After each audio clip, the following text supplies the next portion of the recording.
Today, we are blessed to present one of these insightful lectures entitled Earth Store Bodhisattva Sutra, Contemplating the Karmic Conditions of Beings, Part 5 of 6, on Between Master and Disciples, given in English, on August 9, 2015 in France.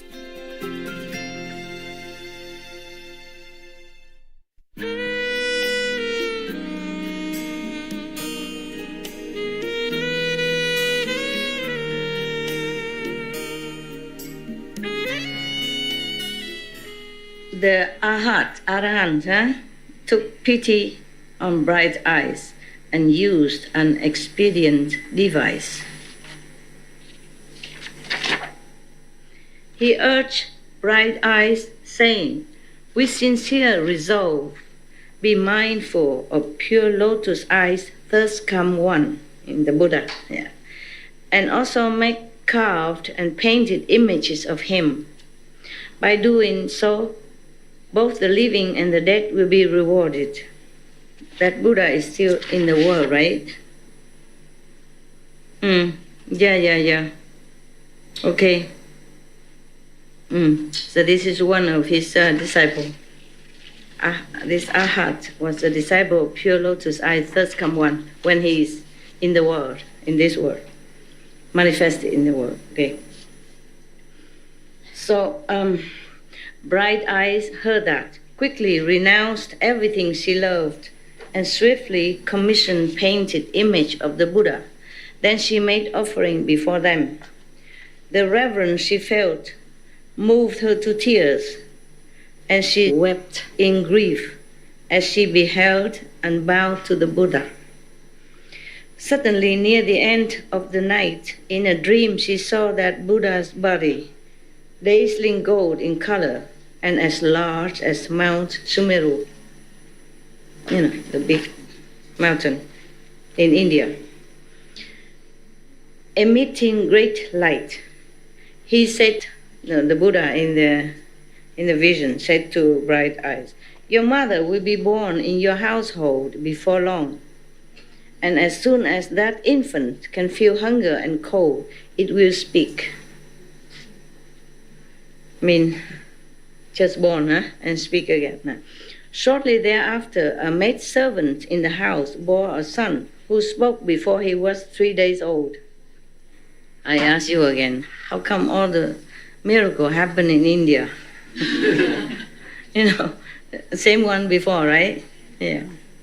Lowering his head and weeping, he said to Bright Eyes, the servant's son, "The karmic conditions we create during our lives and deaths result in retributions that we ourselves must undergo. I was your mother and have been in darkness for a long, long time. Since you and I parted, I have repeatedly fallen into the great hells. Upon receiving the power of your blessings, I have gained rebirth as a servant's child with a short lifespan." He's gonna die soon, 13 years from now, I will fall into the evil paths again. Do you have some way to free me so that I can avoid them? Meaning, although she's been rescued and reborn as a human child again, but she will, after she dies, at 13 years of age, she will go back to hell again, if nothing changed in between. At least she's given a chance, So maybe she can change. Because human's life is precious. Only being in human life, you can change your destiny easier. If you're in hell, then it's impossible. If you're in animals kingdom, also very difficult. When Bright Eyes heard those words, she knew without a doubt that they were her mother's, choked with emotion and sobs. She said to the servant's child, "Since you are my mother, you should know your own past offenses. What karma did you create that caused you to fall into the evil paths, meaning to hell?" The maidservant's child answered, "I am undergoing retribution for 2 kinds of karma. First, killing, and second, slandering. Yes. Had I not received the blessings you earned to rescue me from hell, I would not yet be released from that karma. Wow. Yeah? This is really filial to mother by doing this. So Bright Eyes ask, what happens in the hells when beings undergo retribution for their offenses? The maid servant's son, servant babies, answer, 3 days old and talking. The maid servant's sons answered, I can't bear to speak of the ways in which beings suffer for their sins. Even if I lived for 100,000 years, I would find it hard to talk about and finish it. When Bright Eyes heard that, she wept bitterly and spoke into space, saying, I vow that my mother will be released from the hells forever. At the end of these 13 years, she will be finished with her heavy offenses, sins, karma, and will not go back to the evil paths, evil places, hell, O Buddhas of the 10 directions, with your compassion and sympathy, please listen to the vast and mighty vow that I am making for the sake of my mother. If my mother will never again enter the 3 evil paths, lower birth, suffering birth, or also including health, never again be born into low stations, then here before the image of pure lotus eyes, thus come one. I vow that from this day on, throughout billions of aeons, I will respond to all beings who are undergoing suffering for their offenses in the hells, or the 3 evil paths of any world, the whole universe. Wow, what a great vow. I vow to rescue them from the bad destinies of the hells, hungry ghosts, animals, and the like. Only after beings with such retributions have all become Buddhas will I myself achieve proper enlightenment. What a great vow. After making that vow, she clearly heard pure lotus eyes, thus come one, said to her, Bright Eyes, your own great compassion and sympathy is well extended to your mother by this mighty vow that you are making, just to rescue a mother. What a daughter, huh? My contemplation shows me that after 13 years, your mother will be finished with this retribution and will be born a Brahman with a lifespan of 100 years. Brahman, first caste of India. After that retribution, she will be born in the land of no concern with a lifespan of uncountable aeon. Wow. That means in that land you don't worry about anything. You be happy, have no concern, no worry. Later she will realize the fruition of Buddhahood and cross over people, meaning liberate people and God, numbering as sand grains in the Ganges. The mother will also become Bodhisattva or Buddha kind. Realize the fruition of Buddhahood means she became Buddha, the mother herself. Sakyamuni Buddha told Samadhi self-mastering king, the Arhat, whose blessings help Bright Eyes then, is now inexhaustible intention Bodhisattva. The mother of Bright Eyes is now liberation Bodhisattva. Bright Eyes herself is now Earth Store Bodhisattva.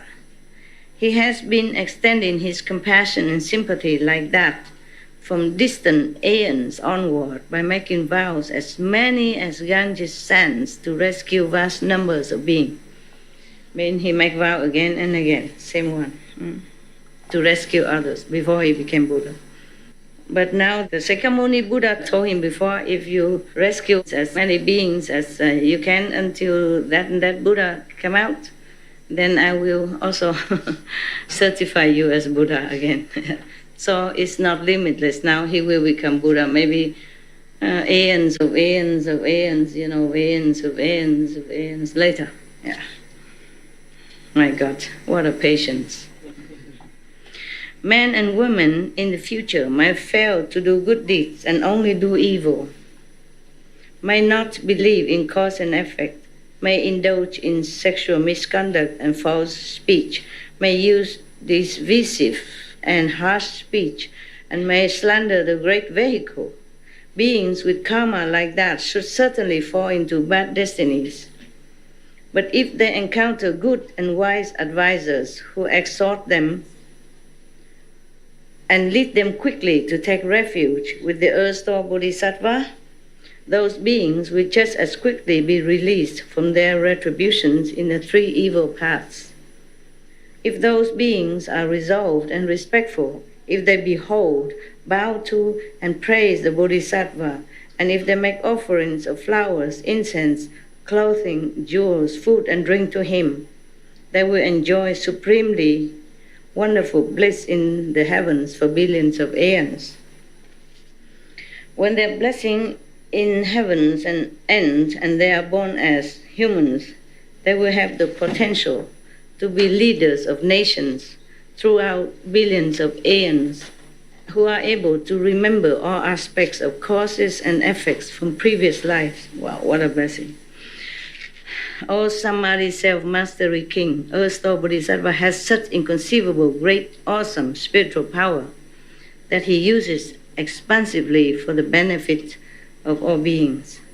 All of you Bodhisattvas should remember this sutra, this story, yeah, and proclaim and widely spread it.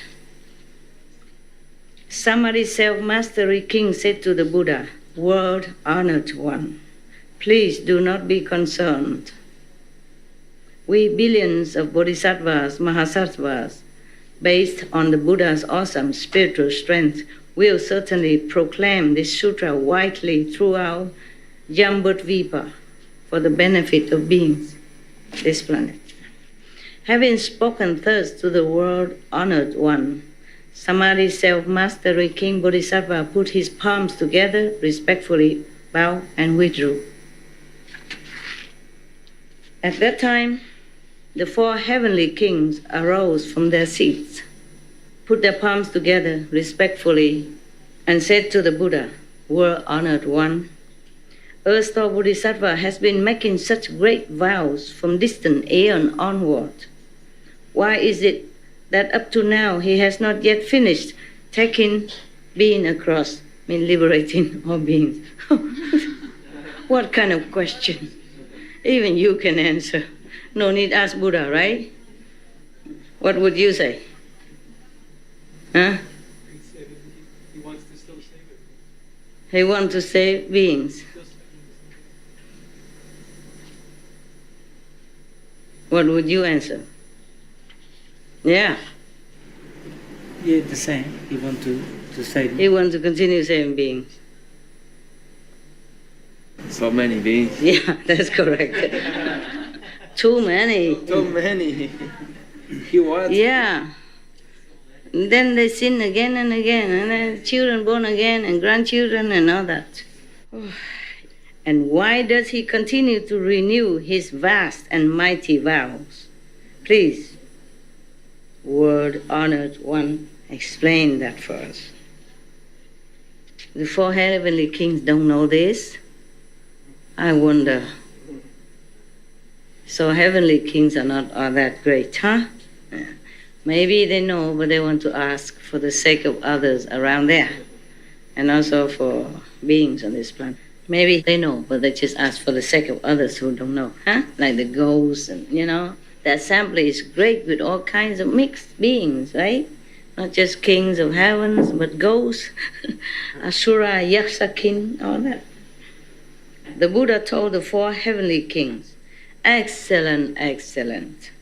Now to bring benefit to you and to extend that benefit to people and gods of the present and future, I will speak about how Earth-Store Bodhisattva uses his compassion and sympathy within the paths of birth and death in Jambudvipa, in the Saha world, to rescue, take a cross, and liberate beings who are undergoing sufferings for their offenses. The four heavenly kings replied, "Please, world-honored one, we would like to hear about his work." The Buddha told the four heavenly kings thus, "From distant aeons onward to the present, Earth-store Bodhisattva has been taking across and liberating numerous beings. Since what he vows to do is still not finished, he continues with compassion and sympathy to help beings suffering for their offenses in this world. Moreover, he sees the ceaseless tangle of their causes extending on through infinite future aeons. Because of that, he renews his vows again. Thus, in this Saha world, on the continent of Jambudvipa, this Bodhisattva teaches and transforms beings by means of billions of experience devices. He used countless means to help them." Let's check. Oh my God. More. Oh, more or less one more page. Four heavenly kings, listen well to the killers. Earth-store Bodhisattva says that short lifespans will be the retribution. To robbers, he says that poverty and acute suffering of shortage, of necessity will be the retribution. To those who indulge in improper sex, he says that rebirth as the pigeons or mandarin drakes, what is that? Or ducks, will be the retribution. To those who use harsh speech, he says that quarreling families will be the retribution. To those who slander, he says that being tongueless and having cankerous mouth will be the retribution. This is slander normal being, each other, but if slander the Buddha, then it's not like this. You go to, forever hell, you knew already. Okay. To the hateful, he said that being ugly and crippled will be the retribution. To the stingy, he says that not getting what they seek will be the retribution. To the gluttons, greedy to eat, he says that hunger, thirst, and sickness of the throat will be the retribution.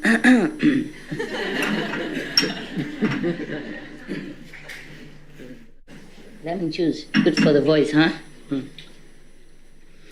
To those who oppose their parents, he says that being killed in natural disasters will be the retribution. Just to oppose your parents, make them sad and, feeling hurt when the children disobedient and do bad things. So you will die in natural disasters.